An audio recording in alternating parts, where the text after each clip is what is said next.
할 거야. 자, 그러면 수학적 귀납법으로 한번 가볼게요.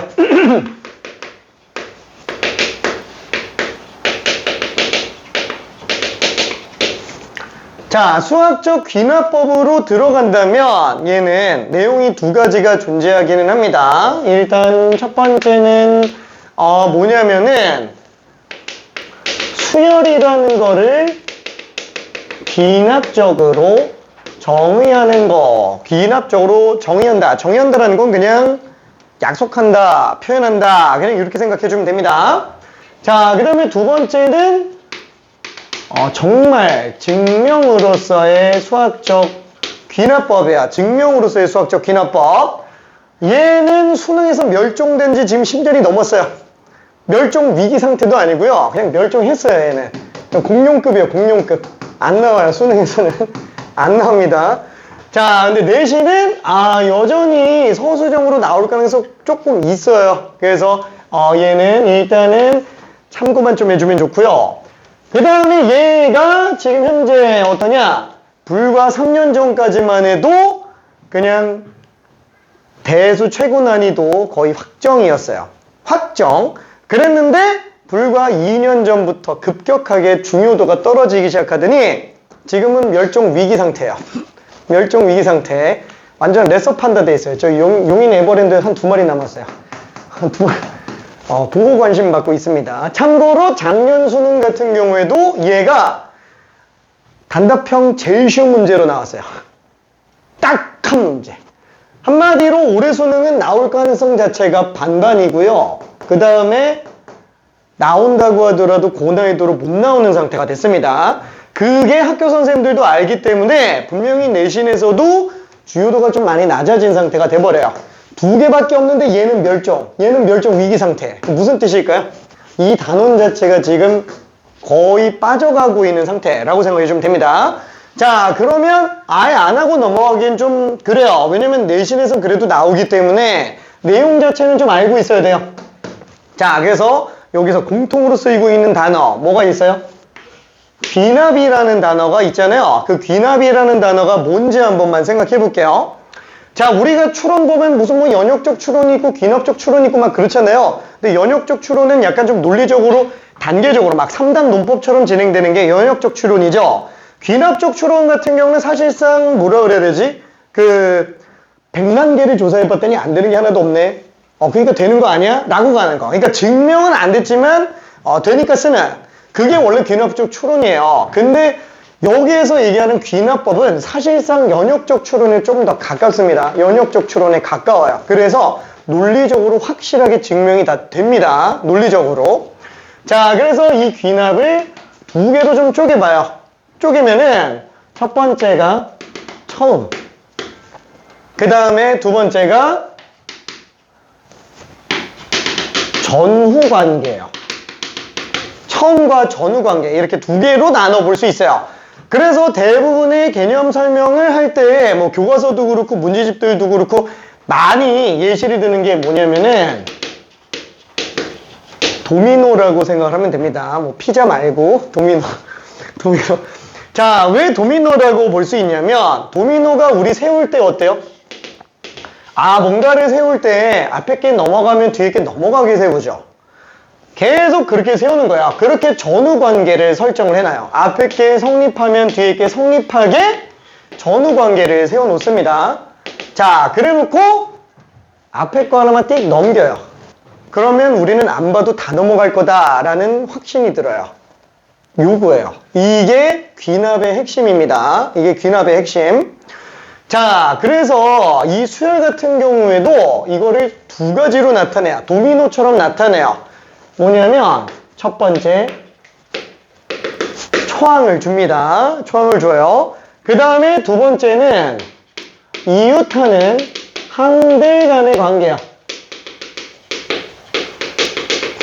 이웃하는 항들 간의 관계. 자, 어떤 느낌이냐면은 우리 예를 들어서 뭐 등차 수열 같은 경우만 해도 A에는 무슨 뭐 3n 플러스 4 뭐 예를 들어서 이런 게 있다고 쳐봐요.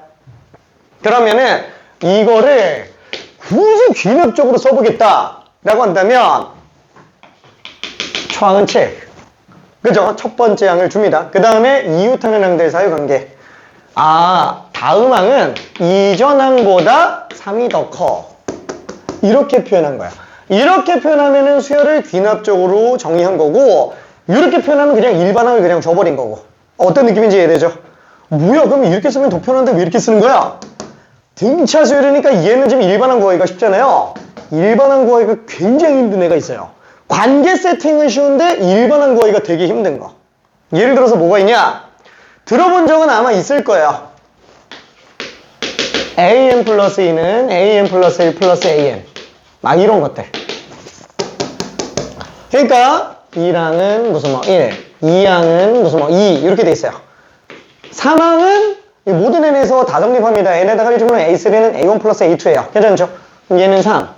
4항은 그러면은 4항은 2항과 3항 더하면 되죠? 둘 더하니까 5.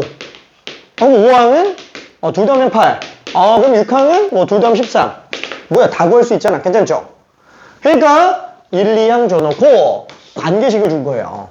그럼 이것만 했어도 우리는 모든 항의 값을 다 구할 수 있어요. 근데 이걸 일반항을 구할 수 있느냐? 고등과정에서 못 구해요. 이 일반항을 아예 못 구해요. 고등과정에서는. 이 수열을 뭐라고 그러냐면 피보나치 수열이라고 부릅니다. 이름은 들어봤을 거예요. 피보나치 수열이라는 거. 못 들어봤으면 어쩔 수 없고요. 못 들어도 상관없어요. 어차피 이걸 우리가 배우진 않아요. 그냥 이런 관계식과 이런 항들 값을 줘놓고 뭐 10항 구하세요 막 이런 거 정도는 나오는데, 이런 관계 세팅을 하는 것까지 우리한테 요구하진 않는다고요. 그래서 수열을 귀납적으로 정의할 필요는 있을 수 있겠구나.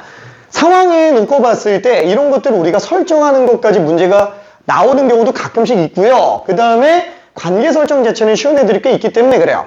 뭐 예를 들어서 그런 거 있잖아. 내가 맨날 그 집에서 물을 마시는데 내가 맨날 어떤 물통이 있어요. 어떤 물통이 있는데 이 물통에 매번 반씩 마셔요.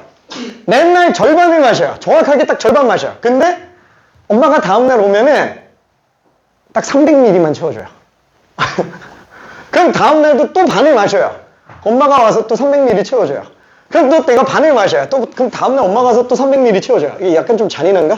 좀 무서운 얘기일 수 있는데. 아무튼 이렇게 계속 진행된다면 이 물은 열흘 뒤에 몇 리터가 돼 있겠느냐? 아니면 엄청 많이 진행되면 물이 몇 리터가 돼 있겠느냐? 약간 좀 이런 느낌? 그럼 한번 생각해 볼게. 예를 들어서 엄마가 맨 처음에 1리터를 채워줬어요. 1000ml를 채워줬어요. 근데 자, 몰라. 언젠지 모르겠는데 내가 어떤 n번째 날짜를 기준으로 놓고 봤을 때 절반을 마셨어요. 괜찮죠? 근데 엄마가 300ml를 채워준대요. 그게 다음날 물의 양이에요. 그럼 관계식은 그냥 바로 나오죠. 그렇죠? 첫 번째 물이 얼마였는지 나오죠. 그럼 열흘 뒤에 10항 얼마냐? 그렇죠? 이런 식으로 간다라는 거예요. 괜찮죠? 그러면 A2는 2분의 1 곱하기 1000 플러스 300. 그럼 500에다 300 했으니까 800. 그럼 A3는 또 이거 절반 400에다가 300 더 했으니까 700. 그럼 A4는 이것도 절반에다가 300 더 했으니까 650. 얼마든지 10항 값을 구해낼 수 있다라는 거야. 그쵸? 근데 이걸 일반항을 구하려고 하잖아요? 이 일반항을 구하려고 하잖아? 못 구해요. 못 구하진 않는데 이 일반항을 구하는 거를 교육과정에서 하지 마라고 얘기했어요.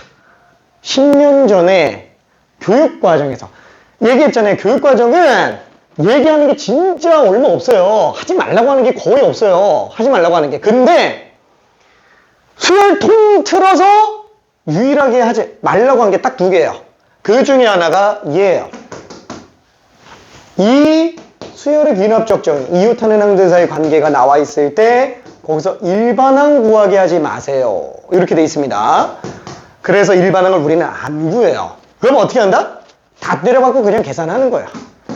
그러니까 이런 식으로 초항과 관계식만 주고 몇 항 구하세요. 이 정도가 그냥 끝난다고요. 그래서 이걸 일반항 구하는 거를 학원에서는 엄청 설명해요. 아직도 설명하는 학원들이 많아. 난 왜 설명하는지 모르겠어. 하지 말라고 한 지가 10년이 넘었는데 왜 아직도 설명하는지 모르겠어. 근데 학교 선생님들이 이제 막 약 올려요. 야, 너네 학원에서 엄청 어렵게 배웠지? 근데 난 쉽게 낼 거야. 라고 하면서 이렇게 그냥 내버려요. 진짜 숫자만 듣고 끝납니다. 오케이? 괜찮죠? 자, 근데 이게 이름이 좀 길잖아요. 이름이 길어요. 교과서에 이렇게 써 있어요. 그래서 보통 뭐 이제 문제집이라든가 아니면 학원가에서 선생님들이 편하게 그냥 쓰는 용어가 뭐냐면은 점화식이라는 용어예요. 점화식. 그래서 이웃하는 항들 사이 관계는 점화식이다. 일반항이 이렇게 항 차이 나면서 막 2개 이상 나오는 것들이에요. 그럼 왜 점화식이라고 이름 붙였냐? 점자가 점점점자의 화자예요. 약간 좀 단계식으로 진행되는 식이다라는 걸 한자어로 그냥 써서 그래요. 어디서부터 썼냐? 정석 아저씨가 먼저 쓰기 시작하니까 다 따라 쓴 거예요. 오케이? 고등수학에 지대한 영향을 미치신 분이죠. 괜찮아요? 오케이. 자, 아무튼 얘는 요 정도로 생각하면 되고, 수학적 귀납법은 그걸 이용한 증명 방법이에요. 증명법. 그래서 실제로 수학적 귀납법은 굉장히 중요한 증명에 해당하기는 합니다. 근데 이미 수능은 안 나온 지 10년이 됐다라는 거예요. 오케이? 자, 그러면 수열의 귀납적 정의가 나와 있어요. 1페이지에. 자, 1번부터 4번까지 한번 직접 풀어볼게요. 자, 이런 식으로 초항과 점화식. 일반항이 3개 나와 있으면 항은 2개 항을 줘야 됩니다. 그래서 1, 2번은 초항과 점화식만 줬고 3, 4번은 1, 2항과 점화식을 준 상태예요. 그냥 다 때려 박는 겁니다.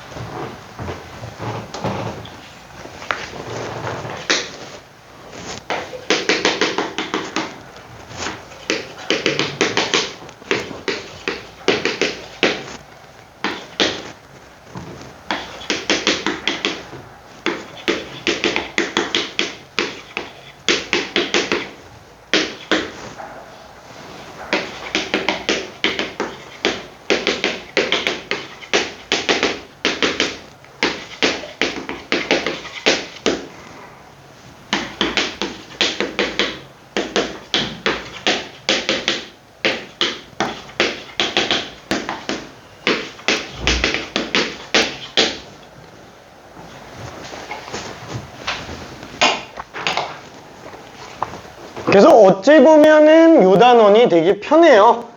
그냥 넣으면 되니까.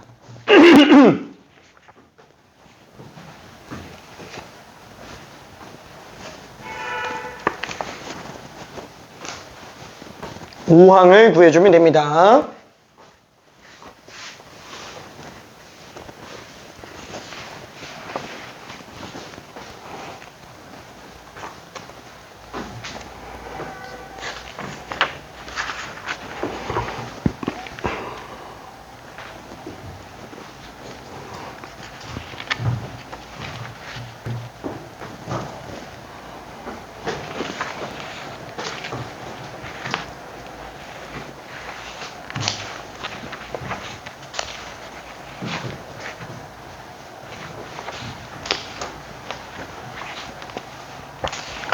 여기 10단원은 레벨 2까지만 풀어요. 왜냐면 레벨 2까지는 그냥 대입하는 거지만 레벨 3부터는 일반항 구하는 게 좀 포함되어 있습니다. 그래서 레벨 2까지만 풀면 돼요.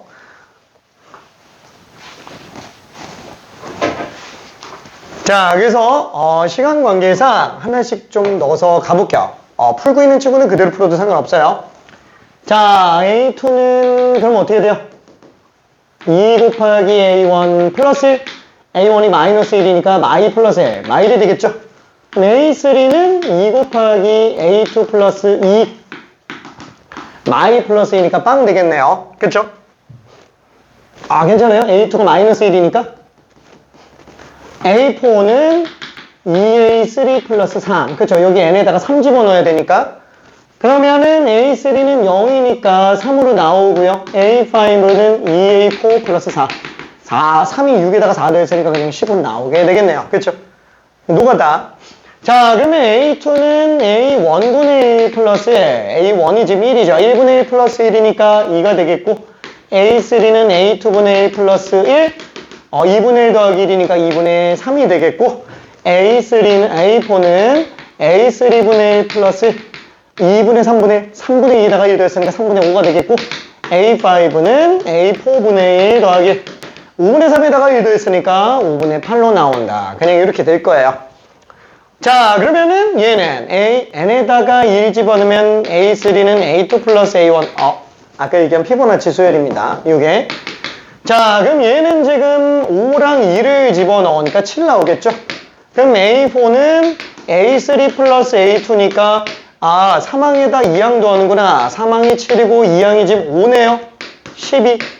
A5는 둘 더하면 되겠지. 19. 그죠? 이렇게 나오게 되겠고, 자, 얘 같은 경우에도 A3는 A2 곱하기 A1. 그럼 얘는 2에다가 마이 곱했으니까 마사. 그럼 A4는 A3 곱하기 A2. 얘 마사에다가 A2가 지금 2니까 마8. 그렇죠? A5는 A4 곱하기 A3. 자, 얘는 얼마더라? 마8에다가 마사 곱했으니까 32구나가 될 거예요. 자, 그러면 등차 수열의 수학 귀납적 정의로 갈게요. 자, 등차 수열이면은 솔직히 얘기할게. 다른 조마식은 일반항 안 구해도 되는데 등차 등비는 그냥 일반항 구해요. 얘네는 좀 자비 없이 나옵니다. 얘네들은. 그래서 등차 수열의 귀납적 정의랑 등비 수열의 귀납적 정의는 딱 보자마자 눈치채고 그냥 일반항 뽑아내는 게 제일 속편해요. 왜? 보이니까. 얘는 보이니까. 자, 그래서 등차 수열 같은 경우에는 어떤 식으로 표현이 되냐? 첫 번째, 아까 얘기했죠? 저마식, 그러니까 초항은 어차피 그냥 주는 거니까 저마식만 보고 눈치채줘야 된다라는 거야. 첫 번째, 다음 항에서 이전 항 뺀 게 상수로 나와 있으면 얘는 그냥 등차 수열인 걸 눈치채면 됩니다. 그거 어차피 공차로 나와요.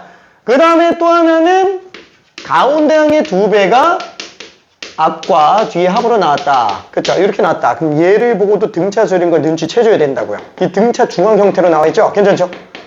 이렇게 봐도 등차 수열인 걸 알아야 돼요. 왜? 어차피 AN 플러스 1에서 A 하나 빼주면 이렇게 나오고 AN 플러스 1에서 AN 플러스 1 하나 빼주면 이거잖아요. 이 둘이 같다라는 거지. AN 플러스 1, AN 플러스 2. 둘의 차이. 이 둘의 차이랑 이 둘의 차이가 지금 똑같다라는 거야. 그쵸? n이 뭘 집어넣더라도 맨날 똑같다라는 거는 얘는 일정하다는 얘기잖아요. 그쵸? 그래서 등차 수열인 걸 이용해 줘야 됩니다. 이거는. 그쵸? 그 다음에 등비 수열 같은 경우에도 마찬가지야. 등비 수열도 어떻게 나와요? b가 일정하죠? b를 비율수로 나타내면 유리수로 나타내지죠. 분수꼴로. 그래서 요렇게 나와 있으면 얘가 일정하구나. 그쵸? 다음 항을 이전 항으로 나눠요. 그럼 당연히 딱 일정한 수로 나타낼 수 있겠지. 뭐 얘는 이렇게 봐도 돼요. AN 플러스 1은 AN 곱하기 R. 그쵸? 이렇게 나와 있을 거니까. 상수라서. 그쵸? 그래서 상수로 나온다. 그럼 얘는 그냥 등비구나. B가 똑같으니까. 아니면 얘도 또 중항 논리로 이전항 제곱은 전전항과 다음 항의 곱으로 나타내진다. 그죠? 이렇게 봐도 상관은 없어요. 이것도 등비 중항식으로 표현된 상태죠. 그죠? 등비 중항식으로. 그래서 이것도 마찬가지로 등비 수인 걸 눈치채줘야 돼요. 그럼 어떻게 눈치챌 수 있어요? 나눠도 돼요. 만약에 좀 모르겠으면. 그럼 AN 플러스 1 하나 나누면 그렇죠? 요게 지금 일정한 상태잖아요. 요게 지금 일정한 상수값으로 나올 거란 얘기예요. 그렇죠? 그래서 요걸 가지고 문제를 좀 풀어줘야 됩니다. 자, 그러면 5번, 6번은 넘어가시고요. 7번, 8번 한번 풀어볼게요. 7, 8번. 5, 6번은 넘어가 보시고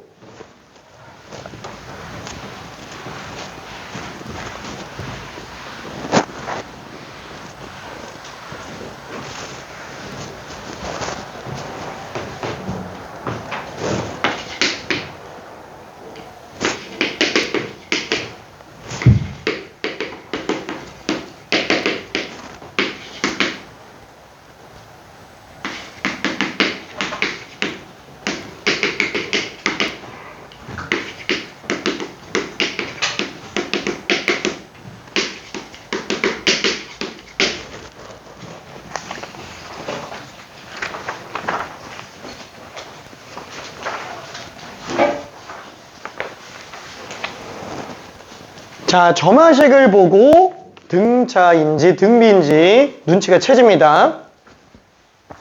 그래서 등차 등비인 경우에는 아예 일반항을 구해주는 게 좋아요.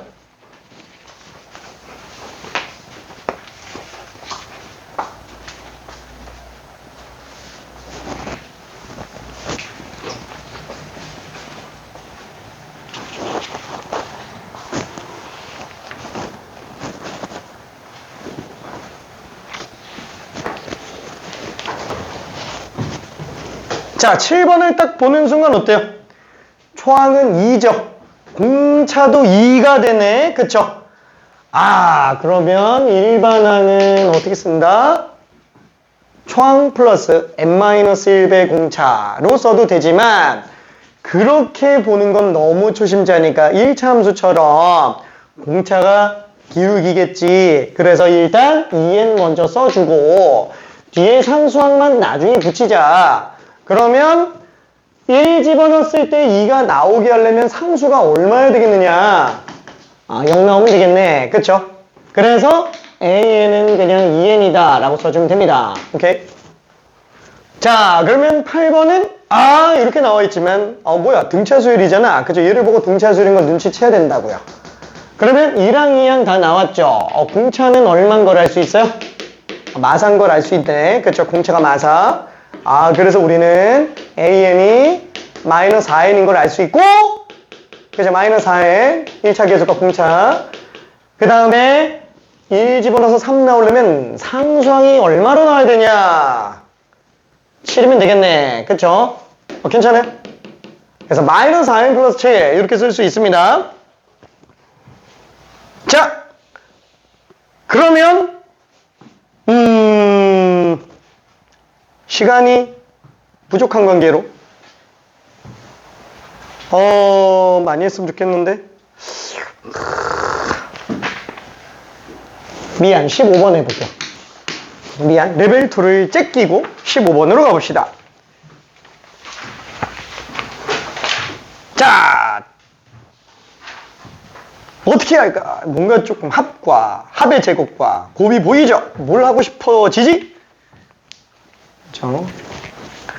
공수원에서 자주 나오는 내용이죠?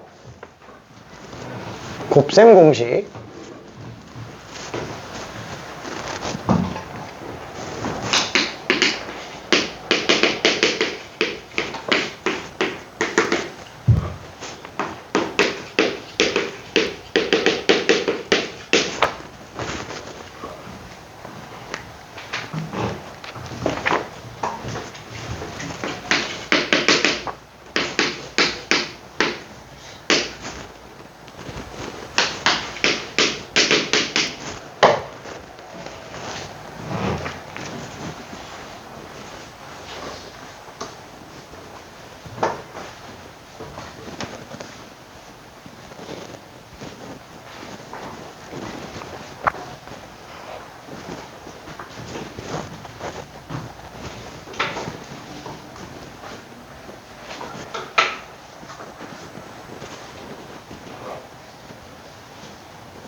합의 제곱에서 곱을 4번 빼면 뺄셈의 제곱이죠.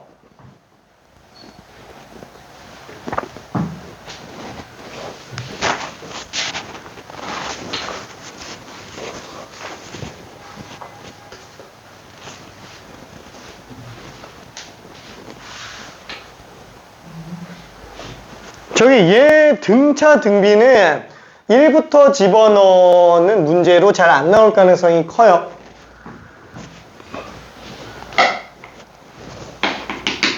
자, 이렇게 보자라는 거예요.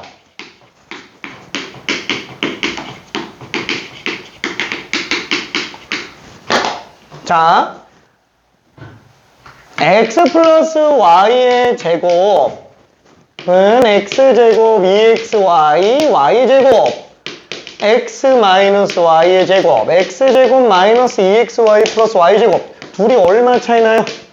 곱한 거 4배 차이 나죠? 얘를 보고 뭐가 하고 싶어져야 된다고요. 얘를 보고. 그쵸? 이게 수열이 중간에 껴서 헷갈릴 수 있지만 공수원이 제대로 정리가 돼 있다면 얘를 보고 얘부터 떠올려줘야 되는 게 맞다는 거예요. 수열에 초점 맞추는 게 아니라.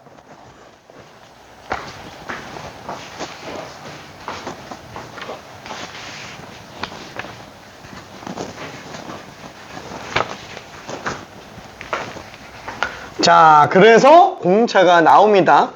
단하고 내용을 보면은 항이 진행될수록 값이 점점 작아지는 걸 알고 있어요.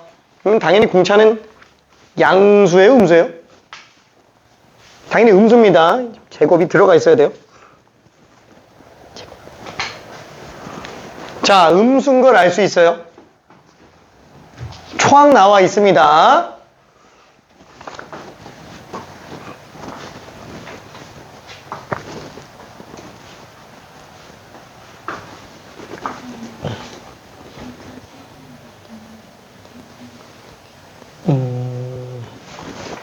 자, 요거를 조금만 정리해 볼게요. 자, 이거를 보면은 얘는 an 플러스 1 빼기 an의 제곱이 지금 16이 되죠. 자, 그러면 이럴 수 있는 케이스는 무조건 두 가지예요. an 플러스 1 빼기 an이 4거나 아니면 an 플러스 1 빼기 an이 마이너스 4거나 둘 중에 하나밖에 없죠. 자, 그러면 뭐예요? 아, 다음 항에서 이전항을 빼면은 그게 4인지 마이너스 4인지는 모르겠지만 일단 일정하다는 거예요. 괜찮지? 다음 항에서 이전항을 빼면은 일정한 수로 나오게 된다라는 것 자체가 이미 얘는 등차수열이라는 뜻이에요. 그치? 괜찮아요? 오케이. 괜찮을까?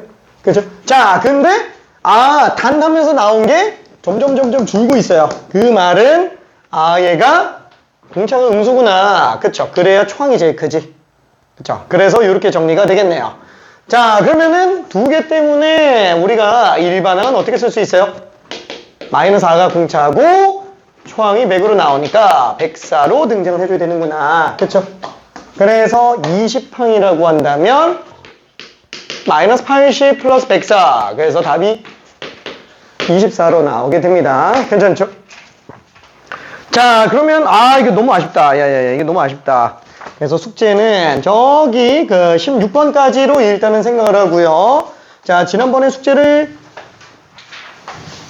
준다 그래놓고 안 줘가지고 좀 그 공수원을 문제를 못 줬는데 다음 시간까지 이전 거 내일까지 이전 거 최대한 다 제출해 주고요. 그 다음에 내일 석적기나 끝낼게요.